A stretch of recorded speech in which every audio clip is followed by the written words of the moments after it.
Okay, well, welcome to chapter 3 of our A to Z mysteries, The Absent Author. Kidnapped, Ruth Rose shrieked. Her blue eyes were huge. Josh and Dink covered their ears. Shh, said Josh. He handed the letter back to Dink and gave a quick gesture with his head. Some strange woman is watching us.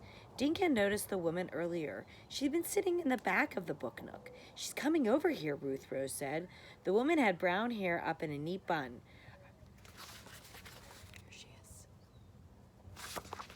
Her glasses were perched on her nose, like this. That's what that means, like. She was wearing a brown dress and brown shoes and carried a book bag with a picture of a moose on the side. Around her neck, she wore a red scarf covered with tiny black letters. "Excuse me," she said in a soft voice. "Did you say that Wallace Wallace has been kidnapped?" The woman poked her glasses nervously. Dink wasn't sure what to say. He thought Wallace Wallace had been kidnapped, but he couldn't be for sure. Finally, he said, "Well, he might have been." "My goodness," gasped the woman. "Who are you?" Josh asked her. "Oh, well, pardon me," the woman said. "My name is Mavis Green. I'm a writer, and I came here to meet Mr. Wallace." Dink said, "I'm Dink Duncan. These are my friends, Ruth Rose and Josh." Mavis shook hands shyly. Then she reached into her book bag and pulled out a folded paper. "Wallace Wallace wrote to me last week. He said something very peculiar in his letter. I didn't think much of it at the time, but when he didn't show up today, and then I heard you mention he might be kidnapped," and she handed the letter to Dink, and Josh and Ruth Rose read it over her shoulder. "Dear Mavis, thank you for your note. I'm well, and thank you for asking, but lately my imagination has been playing tricks on me. I keep thinking I'm being followed. Maybe that's what happens to mystery writers. We start seeing bad guys in the shadows. At any rate, I'm eager to meet you in Green Lawn, and I look forward to our lunch after the signing. Wallace Wallace." "Wow," said Ruth Rose. "First he says he's being followed, and then he winds up missing." Dink told Mavis about his letter from Wallace Wallace. He said the only thing that would keep him from coming today was if he was kidnapped. "Oh, dear," said Mavis. "I just don't understand. Why would anyone want to kidnap Wallace Wallace? If he's the most famous mystery writer in the world, he must be pretty rich, right?" Josh said. "Maybe someone kidnapped him for the money." Suddenly, Josh grabbed Dink and spun him around, pointing toward the street. "Look! The cops are coming! They must have heard about the kidnapping." A police officer was walking toward them. "Josh, that's just Officer Fallon." "Jimmy Fallon's grandfather," said Dink. "Jimmy came to get a book signed. I saw him inside the book nook." "Maybe we should show Officer Fallon these letters," Ruth Rose suggested. "They could be clues if Wallace Wallace has really been kidnapped." "Who's been kidnapped?" asked Officer Fallon, who was now standing near them. "Not my grandson, I hope," he said, grinning.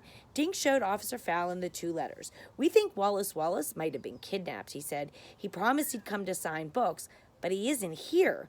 Officer Fallon read Mavis's letter first and then Dink's. He scratched his chin and then handed the letters back. "The letters do sound a bit suspicious," he said, "but it's more likely that Mr. Wallace just missed his flight." Jimmy Fallon ran out of the book nook, waving at Wallace Wallace's book at his father. "Grandpa, he never came. Can we go for ice cream anyway?" Officer Fallon put a big hand on Jimmy's head. "In a minute, son." To Dink, he said, "I wouldn't worry. Mr. Wallace will turn up for sure. Call me tomorrow if there's no news, okay?" And they watched Jimmy and his grandfather walk away. Dink handed Mavis's letter back to her. He folded his and slid it into his pocket. Crazy thoughts were bouncing around in his head. What if Wallace Wallace really was kidnapped? It happened because I invited him to Green Lawn? I'm practically an accomplice. "I don't want to wait till tomorrow," he said firmly. "I say we start looking for Wallace Wallace right now." "Where do we start?" Ruth Rose asked. Dink jerked his thumb over his shoulder. "Right here at the book nook." "Excuse me," Mavis Green said shyly. "May I come along too?" "Well, sure," Dink said. He marched back into the book nook with the others following. Mr. Paskey was putting the Wallace Wallace books back on the shelf.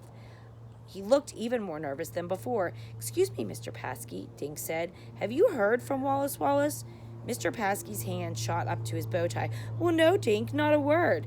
"Well, we think he's been kidnapped," Josh said. Mr. Paskey swallowed hard. "Now, Joshua, let's not jump to conclusions. I'm sure there's a rational explanation for his absence. Dink told Mr. Paskey about the 2 letters. I'm really worried, Mr. Paskey. Where could he be? Mr. Paskey took out a handkerchief and wiped his face. I have no idea. He removed a paper from his desk and handed it to Dink. All I have is this note. The others looked over Dink's shoulder as he read it. Itinerary, that means like his schedule, for Wallace Wallace. Arrive at Bradley Airport at 7 p.m. Meet driver from Lawrence Taxi Service. Drive to Shangri-La Hotel. Sign books at the Book Nook at 11. Lunch, and then back to the airport to go home. Can I keep this, Dink asked Mr. Paskey. Mr. Paskey blinked. Well, I guess that'll be all right, but why do you need the itinerary? Dink picked up a marker and drew circles around the words airport, taxi, hotel, and Book Nook. This is like a trail. It leads from the airport last night to the Book Nook today. Dink said somewhere along that trail, Wallace Wallace has disappeared.